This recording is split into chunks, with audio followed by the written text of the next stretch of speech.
We've had a question about Mexico and about Brazil. There's always a compare and contrast between Petrobras and Pemex. So if we looked at, staying with Petrobras for a second to say they're standalone, where does their sort of standalone stand, and how does that interact with the sovereign's rating? I mean, is it, they're attempting to delever? Is that something that is going to make a big difference to their ratings, or? Yeah. So the standalone right now the standalone is in line with the actual rating. So we have BB minus is the actual rating of the company, and so is the standalone.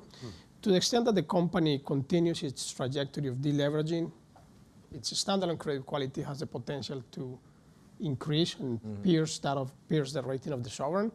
But from a rating point of view, and because what I just commented on, the ability to undo that by future administrations, we go back to this framework of the socio-political implication and the financial implications. The ratings will end up being capped by those of the sovereign. So a strengthening of the standalone credit quality of the company doesn't mean that the rating of the entity itself is going to improve. What it could do is it minimizes the risk of a downward movements in the rating, independent of movements of the sovereign. Okay. And if we look at that again, so the compare and contrast, it's fair to say we've been on the road for a few days talking to investors, and number one question is always about Pemex. So compare and contrast there, the standalone for Pemex relative to where the rating is. So for Pemex, the standalone is B minus. If we were to compare the two companies, and we were to, let's go back to prior to the oil prices collapsing, coming down, the two entities were run fairly similar. From an accounting point of view, if you were to look at the companies, it would look a little bit different.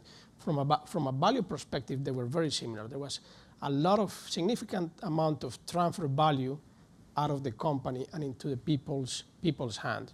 In the case of Brazil, it was done through direct subsidies on prices. In the case of Mexico, it's being done through dividends to the government that effectively end up being the same result because you end up taxing people less. What's different when we're comparing and contrasting the two companies, what's different is how the government reacted once oil prices collapsed. So in the case of Brazil, they allowed the company to kind of try to recover that regulatory asset, if you will, try to recover that loss through higher prices. So the government support became very strong and very evident right away. In the case of Mexico, it didn't. So it ended up resulting in affecting the credit quality on a standalone basis of Pemex, because the company had to continue borrowing, to continue transferring significant amount of funds to the sovereign, whereas Petrobras was able to stop the bleeding, if you will, locking the credit quality of the company at a higher level. So Pemex, B minus, and the trajectory is negative. We don't see the government intention to right now stop or reduce the amount of government take out of the company. So B minus is deteriorating. In the case of Petrobras, W minus, and it's improving. Okay. And again, just to stick with Pemex, because I think it's the biggest issue in emerging markets. So there's an election coming up in Mexico. Any implications on that for Pemex? Absolutely, yes. One of the couple of the items on one of the candidates' agenda and the front runner for the presidency in Mexico is more a protectionism of the energy in the country, or nationalism towards the supply of energy. So one of the tickets, it's self-supply of liquid fuels in the country, reduce the amount of dependence on imports from the States. That has a tremendous negative consequence for the company. The company will have to do massive amounts of investments in its downstream infrastructure to be able to achieve that.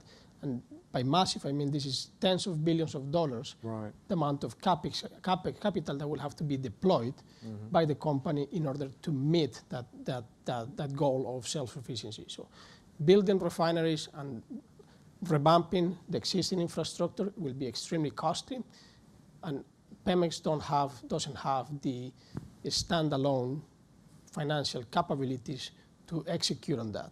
And if that comes along with a preferential price treatment, if it comes along with lower gasoline prices, it will be double detrimental for the company. So it will weaken the standalone credit quality of the company, very likely to a CCC scenario.